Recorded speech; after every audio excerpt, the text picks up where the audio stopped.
कई सालों बाद मैं अपने गांव लौटा था। गाड़ी पार्क करते ही मैंने देखा कि पूरा गांव सुनसान पड़ा था, मानो कोई जिंदगी ही न बची हो। मेरा घर भी वीरान था, खिड़कियों पर धूल जमी थी। तभी गांव का एक आदमी मुझे आता दिखा। बातचीत से पता चला कि यादव जी के घर के बाहर भीड़ जमा है, सब वहीं हैं। कुछ अनहोनी हो गई है।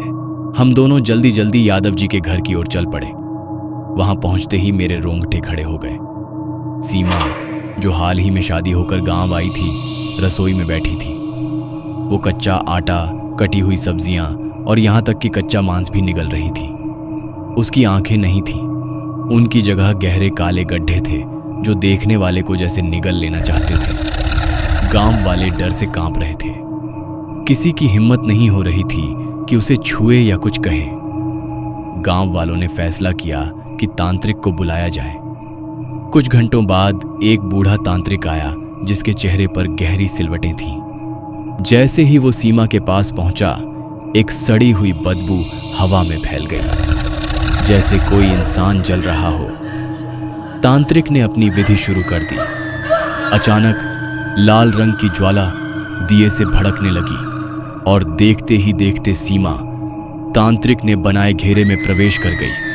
चीखती चिल्लाती सीमा ने अपना नाम बताया, रमा। सीमा को अब रस्सी से बांध दिया गया था। तांत्रिक गहरी आवाज में गुर्राया और उसने पूछा कि तू सीमा नहीं है, इसके शरीर पर कब्जा क्यों किया है तूने? तू कौन है बता, और यहाँ क्या चाहती है? रमा ने खुलासा किया, अस्पताल के जिस बेड पर रमा की मृत्यु हुई थी, उसी बेड पर रमा के मृत्यु के बाद तुरंत सीमा को लिटाया गया था। रमा की आत्मा तब उस बेड पर ही लेटी हुई थी। रमा की कुछ अधूरी इच्छाएं थीं, इसलिए उसने मौका पाते ही सीमा के शरीर में प्रवेश कर लिया। तांत्रिक ने मंत्रोच्चार तेज किए। सीमा का शरीर छटपटाने लगा और कमरे में एक ठंडी हवा चलने लगी। रमा की आत्मा ने चीखते हुए गांव वालों को अपने पुराने घर का पता बताया। कुछ लोग तुरंत वहां गए। रमा के घर में मातम पसरा था। उसकी माँ फर्श पर बैठी रो रही थी। गांव वालों ने उन्हें सारी बात बताई। रमा की माँ, जिनका चेहरा दुख से भारी था, सीमा के घर पहुंची। उन्होंने आत्मा से बात की, बेटी, तू अब इस दुनिया की नहीं है। सीमा को उसकी जिंदगी लौटा दे। हम तेरा श्राद्ध करेंगे, तुझे मुक्ति मिलेगी। ये सुनते ही कमरे में एक हल्की सी रोशनी फैली। रमा की आत्मा ने अपनी माँ को देखा और फिर एक गहरी सांस के साथ सीमा के शरीर से निकल गई। सीमा बेहोश होकर जमीन पर गिर पड़ी। जब उसकी आंखें खुलीं, वो फिर से वही सीमा थी। उसकी आंखों में चमक लौट आई थी। गांव वालों ने रमा के लिए एक छोटा सा श्राद्ध किया और उसके बाद से गांव में फिर से शांति छा गई। लेकिन मैं जब भी उस रात को याद करता हूँ, मेरे मन में एक सवाल उठता है, क्या रमा सचमुच चली गई थी या वो अभी भी कहीं उस बिस्तर में छिपी है, किसी नए मेहमान का इंतजार कर रही है? दोस्तों, इस बारे में आपको क्या लगता है? कमेंट करके जरूर बताइए। कौन है? एक अजीब सी आवाज ने बिस्तर पर सोई गुंजन को झकझोर कर रख दिया। गुंजन हिम्मत बटोर कर खिड़की के पास गई। उसने धीरे से खिड़की खोलकर देखा, पर बाहर कोई नहीं था। लेकिन जैसे ही वो खिड़की बंद करने लगती है, उसे आंगन में कोई काली परछाई दिखी। कौन है वहां? ये कैसी आवाज है? गुंजन को अब हल्का हल्का डर लगने लगा और वो खिड़की से पीछे हटने लगती है। लेकिन तभी उसे ऐसा लगा कि कोई उसकी पीठ के पीछे खड़ा है। उसने तुरंत पलटकर देखा, पर वहां कोई नहीं था। माँ, माँ, माँ! गुंजन की चीखें सुनकर सारे घर वाले जाग गए और सब गुंजन के कमरे की तरफ भागे। क्या हुआ गुंजन? तू ऐसे क्यों चीख रही है? सब ठीक तो है ना? माँ, वहां कोई था। उसने मुझे देखा और रोने की आवाज, वो रोने की आवाज, वो क्या? ये क्या कह रही है तू? रुक, मुझे देखने दे। निर्मला ने गुंजन के कमरे की अच्छी तरह से छानबीन की। उसने खिड़की खोलकर बाहर देखा तो बाहर भी कोई नहीं था। कोई तो नहीं है रे, तुझे कुछ वहम हुआ है। और मैंने तुझे कितनी बार समझाया है कि रात में खिड़की बंद रखा कर, पर तू है कि सुनती ही नहीं है। नहीं माँ, मैं कह रही हूँ कोई था यहाँ, आप मेरा यकीन करो। गुंजन को इस कदर परेशान देखकर अब निर्मला को भी कुछ अजीब लग रहा था। उसने गुंजन के सर पर हाथ फेरते हुए कहा, देख गुंजन, तेरा 5वां महीना चल रहा है और प्रेगनेंसी के वक्त ऐसे वहम अक्सर होते हैं। तू डर मत, देख हम सब यही हैं, सब ठीक है, तू सो जा। माँ, आप यहीं रुको। आप कहाँ जा रही हैं? नहीं, मैं कहीं नहीं जा रही गुंजन, तू सो जा। आज मैं यहाँ तेरे कमरे में तेरे साथ ही सोऊंगी और कल से तुझे वैसे भी डरने की जरूरत नहीं है। कल अभिजीत आ जाएगा। क्या वो वापस आ रहे हैं? हाँ, आज ही उसके बाबूजी ने उससे बात की थी। अब जब तक तुम दोनों का बच्चा इस दुनिया में नहीं आ जाता, अभिजीत यहीं तेरे साथ रहेगा। निर्मला की बातों ने अब गुंजन को तसल्ली दे दी थी, क्योंकि पिछले 5 महीनों में अभिजीत मुश्किल से 4 बार उससे मिलने आया था। और अब जैसे जैसे वक्त गुजर रहा था, गुंजन को अभिजीत की सबसे ज्यादा जरूरत थी। पर काम के चलते अभिजीत को वक्त ही इतना नहीं मिलता कि वो घर आ सके। पर अब गुंजन ने सुना कि अभिजीत घर आ रहा है, तब उसकी जान में जान आई। अगले दिन सुबह से ही गुंजन दरवाजे पर टकटकी लगाए अभिजीत की राह देख रही थी। गुंजन, अंदर आ जा, बाहर बहुत ठंड है, अभिजीत को आने में वक्त है अभी। नहीं माँ, मैं यहीं रहकर उनका इंतजार करूंगी। निर्मला ने मुस्कुराते हुए अपने पति की तरफ देखकर कहा, आप ही कुछ कहिए इसे, मेरी तो सुनती ही नहीं है। पागलों की तरह दरवाजे के पास बैठकर उसका इंतजार कर रही है। सब आपस में बातें कर ही रहे थे कि तभी किसी ने दरवाजा खटखटाया। अरे देखो कौन है, लगता है अभिजीत आया है। गुंजन ने जैसे ही अभिजीत को देखा, वो भागकर उसके पास गई और उसके गले लगकर रोने लगी। अरे पगली, अब तो रो क्यों रही है? अब तो मैं आ गया हूं ना, देख। अरे लल्ला, सुबह से तेरी राह देख रही है, ना कुछ खाया है ना पिया है, अब तू ही समझा इसे। ठीक है माँ, अब मैं आ गया हूं ना, अब सब संभाल लूंगा। अभिजीत के आने के बाद से ही गुंजन के चेहरे पर मुस्कुराहट आ गई थी। अब उसे बीती रात के बारे में कुछ भी याद नहीं था।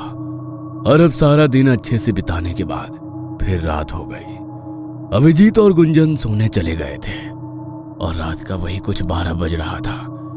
तभी एक आवाज से गुंजन की नींद टूट गई। कौन है? कौन है? माँ, माँ आओ ना मेरे पास, माँ। गुंजन के कानों में बार बार एक बच्चे की आवाज गूंज रही थी, जैसे वो उसे अपनी तरफ बुला रहा हो। थोड़ी देर बाद ही गुंजन को एक परछाई दिखी और वो उसके पीछे पीछे चल दी। उस वक्त गुंजन अपने होश में नहीं थी। वो पागलों की तरह उस परछाई के पीछे चल रही थी और चलते चलते वह घर के आंगन में पहुंच गई। तभी उसका भ्रम टूटा और उसकी आंखों के सामने जो था उसे देखकर उसकी चीख निकल गई। बचाओ, बचाओ, ये लाल कदमों के निशान, ये खून।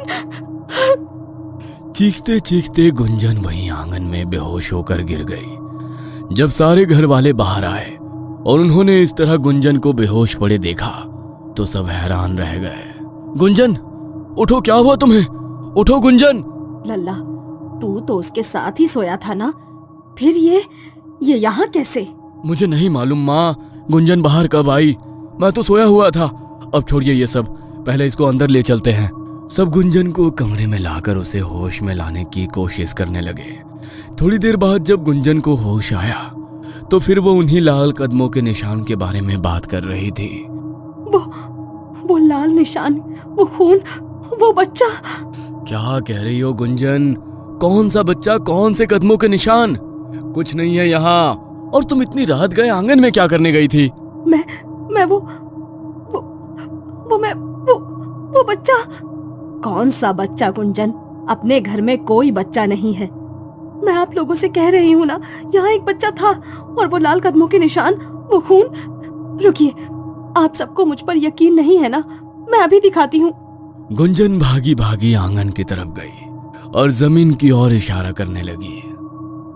ये देखो, यही थे वो निशान। गुंजन, कौन से निशान? यहाँ कोई निशान नहीं है। तुम्हें क्या हो गया है? क्यों ऐसी बहकी बहकी बातें कर रही हो? गुंजन ने देखा कि कोई उसकी बातों पर यकीन नहीं कर रहा है। वो चीख चीख के रोने लगी।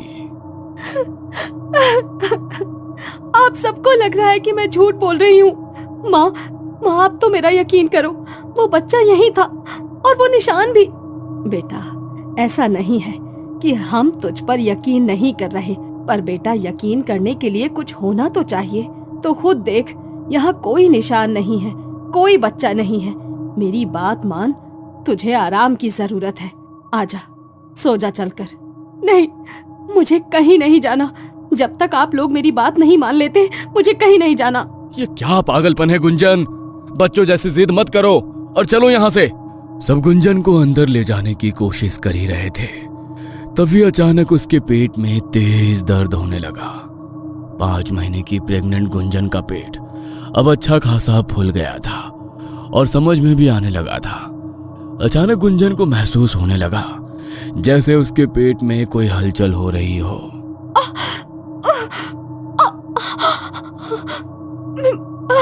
मेरा पेट,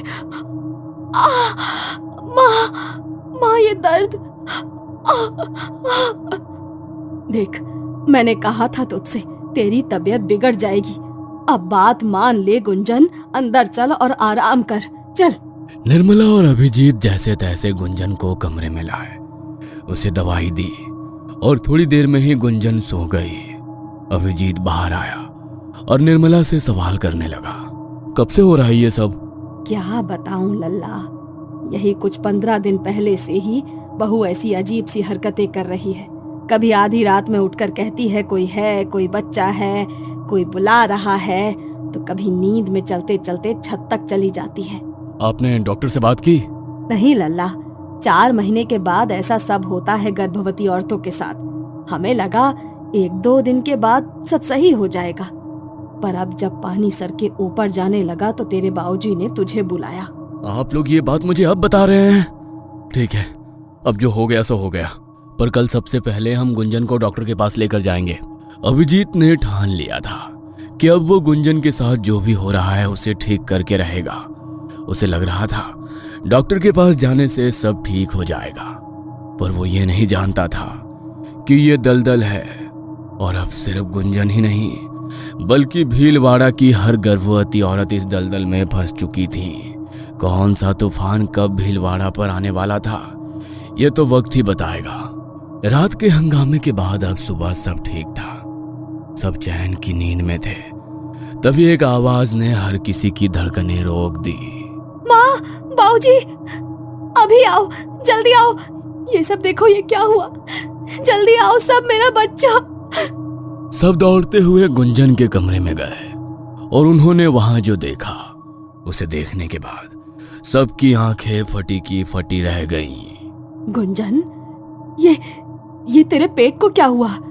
कल तक तो ये फूला हुआ था। माँ, मुझे कुछ समझ नहीं आ रहा। ये सब क्या है? मेरा बच्चा।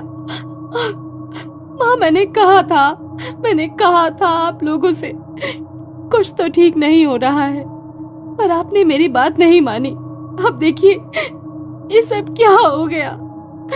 गुंजन, तुम घबराओ मत, हम अभी डॉक्टर के पास जाएंगे। तुम देखना, सब ठीक होगा, हमारे बच्चे को कुछ नहीं होगा। तुम आओ, चलो मेरे साथ। निर्मला गुंजन की हालत देखकर अपना सर पकड़कर जमीन पर बैठ गई, क्योंकि जो कुछ भी हो रहा था वो कोई साधारण बात नहीं थी, या यूं कहें कि नामुमकिन है। कल तक जो गुंजन 5 महीने की प्रेग्नेंट थी, उसके पेट में उसका बच्चा था, उसका पेट फूला हुआ था। आज अचानक उसका पेट बिल्कुल नॉर्मल हो गया। भला रातों रात ऐसा कैसे हो सकता है? देखिए, आप अपनी बीवी से कहिए कि ये रोना बंद करके मुझे बताएं कि आखिर हुआ क्या है। गुंजन, शांत हो जाओ। देखो, अब हम डॉक्टर के पास आ गए हैं, सब ठीक हो जाएगा। डॉक्टर, क्या बताऊं अब? कल तक मेरे पेट में एक बच्चा था, मैं माँ बनने वाली थी, और आज देखिए, मेरा पेट ये बिल्कुल नॉर्मल हो गया है। मुझे ऐसा लग रहा है जैसे अब मेरे अंदर कुछ नहीं है। आपका दिमाग खराब हो गया है क्या? कैसी पागलों जैसी बातें कर रही हैं आप? और आप इनके पति हैं ना, आप तो पढ़े लिखे हैं, आप कैसे इनकी ऐसी बातों में इनका सपोर्ट कर सकते हैं? ये हॉस्पिटल है, गांव की दाई खाना का घर नहीं जहां ऐसी बकवास बातें हो। डॉक्टर, मेरा हाल भी कुछ ऐसा ही होता अगर मैंने सब अपनी आंखों से ना देखा होता तो।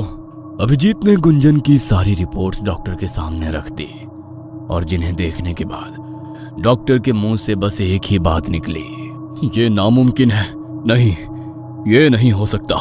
देखा, मैंने आपसे कहा था ना, मैं झूठ नहीं बोल रही थी, पर किसी ने मेरा यकीन नहीं किया। गुंजन का रो रो कर बुरा हाल था। उसने डॉक्टर का हाथ पकड़कर कहा, अब आप ही कुछ कर सकती हैं, आप ही मेरी मदद कर सकती हैं। देखकर बताइए ना, मेरा बच्चा ठीक तो है ना, उसे कुछ हुआ तो नहीं है? डॉक्टर को कुछ समझ में नहीं आ रहा था कि वो गुंजन से क्या कहे। उन्होंने अपने पूरे करियर में ऐसा कोई केस ना तो कभी देखा था और ना ही सुना था, पर फिर भी उन्होंने अपनी और गुंजन की तसल्ली के लिए उसके लिए कुछ टेस्ट करना सही समझा। डॉक्टर ने अभिजीत की तरफ देखा और कहा, देखिए, हम अभी इनके कुछ टेस्ट करने जा रहे हैं, हो सकता है उससे कुछ पता चल सके। आपको जो करना है करिए, बस एक बार ये बता दीजिए, मेरा बच्चा और गुंजन तो बिल्कुल ठीक है ना, उन्हें तो कुछ नहीं हुआ है ना? डॉक्टर ने गुंजन का अल्ट्रासाउंड किया और उसकी रिपोर्ट देखने के बाद उनकी यह समझ में नहीं आ रहा था कि वो अभिजीत और गुंजन को क्या जवाब दे। और तब तक निर्मला और अभिजीत के बाबूजी भी हॉस्पिटल आ गए थे। क्या हुआ लल्ला? डॉक्टर क्या बोली? सब ठीक तो है ना? माँ, वो अभी कुछ टेस्ट करने के लिए गुंजन को अंदर लेकर गए हैं, उसके बाद ही कुछ मालूम चलेगा। मुझे तो लग रहा है ये कहीं कोई प्रेत पिशाच का चक्कर तो नहीं। हमें बहू को किसी भगत के पास ले जाना चाहिए। माँ प्लीज, अब आप मत शुरू हो जाइए, कैसी बेवकूफी भरी बातें कर रही हैं आप। बाबूजी, आप ही समझाइए ना इन्हें। भगवान के लिए अब तुम चुप हो जाओ, वैसे भी कम मुसीबत नहीं है। सब आपस में बातें कर ही रहे थे कि तभी डॉक्टर अंदर से गुंजन को साथ लेकर आया। डॉक्टर को देखते ही वो तीनों उनकी तरफ चले गए। कुछ पता चला डॉक्टर? सब ठीक है ना? बताइए ना, बहू और उसका बच्चा ठीक तो है ना? देखिए, अब जो बात मैं आपसे कहने जा रहा हूँ उसे सुनने के लिए शायद आप में से कोई तैयार नहीं है और ना ही मैं था, पर अब यही सच है। आखिर क्या बताने वाला था डॉक्टर, और ऐसा कैसे हुआ? कहाँ गया गुंजन के गर्भ का बच्चा? रातों रात उसका फूला हुआ पेट एकदम से नॉर्मल कैसे हो गया? और किसके थे वो लाल कदमों के निशान जो गुंजन को दिखते थे? क्या ये सब सच था या वाकई गुंजन दिमागी बीमार थी? जानने के लिए देखिए अगला एपिसोड सिर्फ once upon a time horror stories पर।